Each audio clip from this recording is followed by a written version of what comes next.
If you're anything like me, then you know how great low maintenance plants can be. I like mine kind of in the middle, not super high maintenance and like needing care every single day, but not so low maintenance that it's basically like having a fake plant living in your house. I like to take care of mine a little bit, do a little bit of things, but I don't want it to be the case where like if I don't do it, then the plant absolutely tanks within a week. So I gathered my top 4 favorite low maintenance plants at this time. Of course, this changes all the time depending on what plants I've killed, what the new plants in the market are, and just all that sort of stuff. But these are my top 4 favorite low maintenance plants for right now.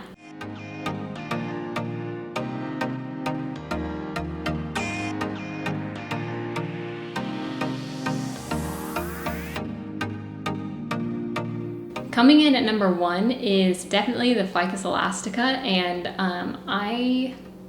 the only version I don't have is the Taniki, and I just recently got a burgundy, a tiny little burgundy, so it wasn't quite like my wishlist burgundy that I was wanting, that I mentioned in my wishlist video, but I did get this little cute burgundy ficus, and I've taken care of a bigger one than this before, but I just thought it was really cute looking, and it was kind of just like a little bushy like plant, so I got this literally yesterday.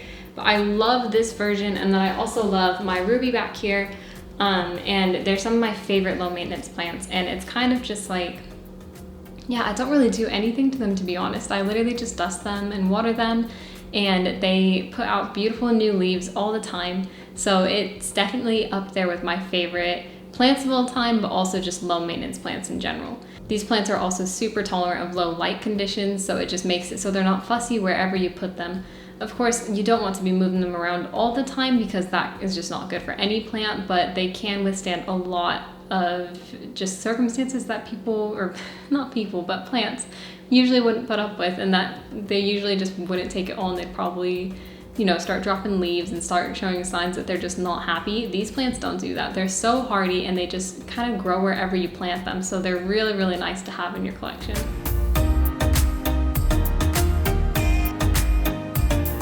Next on this list is a low maintenance plant, but it's also just a plant that has so many different varieties, and I think everybody should just have all the varieties because I think I have 4 of these right now in my house, and then duplicates of one of them.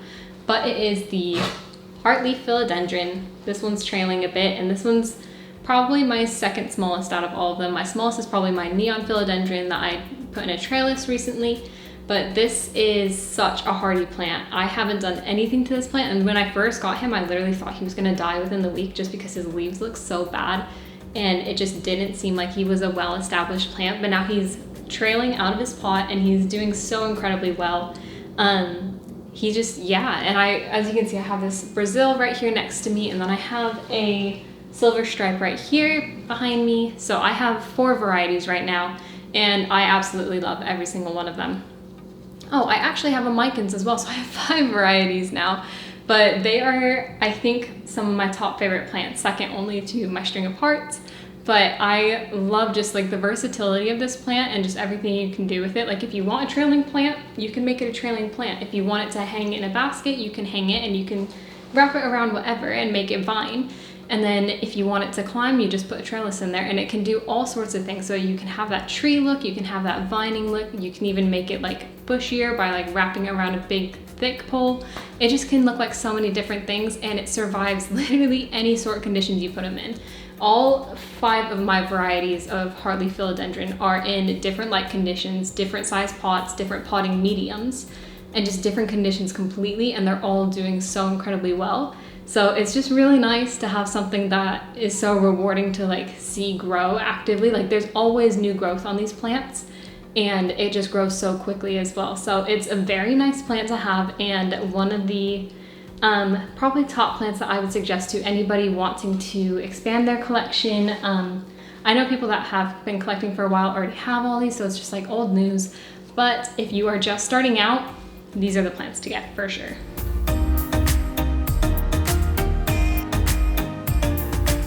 Another must-have in my books, and I just really like these kind of plants anyways, but it just helps that these are very low maintenance, is a Skindapsis, and this is a Skindapsis Exotica.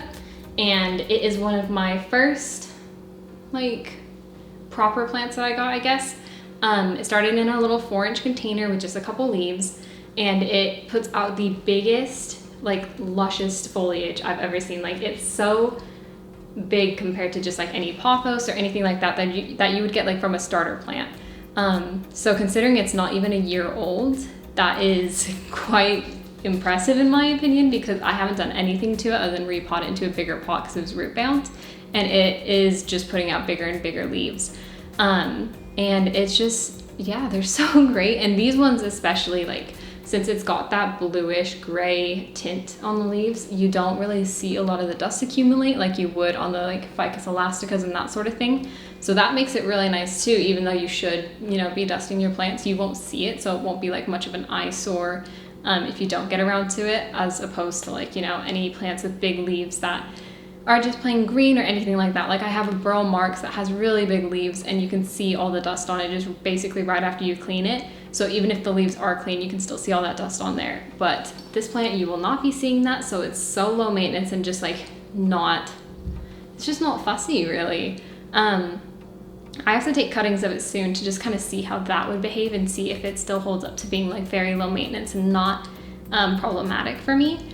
But I have no doubt that it's going to be just fine. But this is definitely, if you want something that's a bit different than a pothos and not quite a heartleaf philodendron, or you already have a heartleaf philodendron, Skindix is the way to go because it's just so pretty. And this one will trail too, or climb or vine or whatever you want it to do.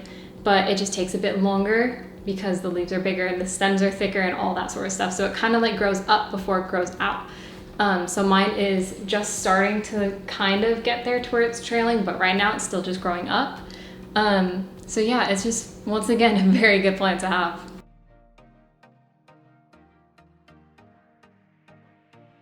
Because these are my favorite plants for like right now, I'm not gonna make it a very long video because we only have 4 plants to go through and I'm not gonna go like super in depth into each one.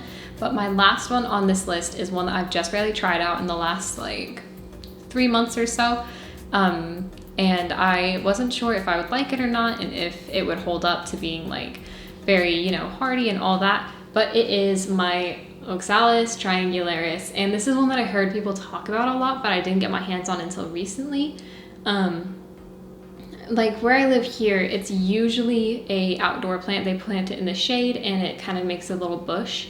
But it's just a little shamrock plant, and I've got the purple variety. There's also a green and I think like a dual toned color as well.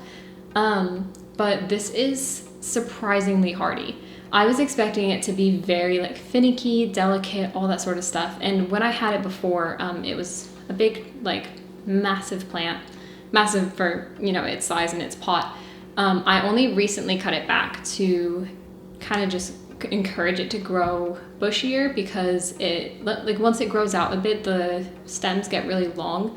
So then it just looks a bit leggy and a bit empty. So I just cut it all back, and it already is throwing out 3, and there's a new sprout up here. And yeah, it just literally, it follows the light, and you know, it opens in the morning and closes when the sun's gone, the leaves do. And so you know what it needs.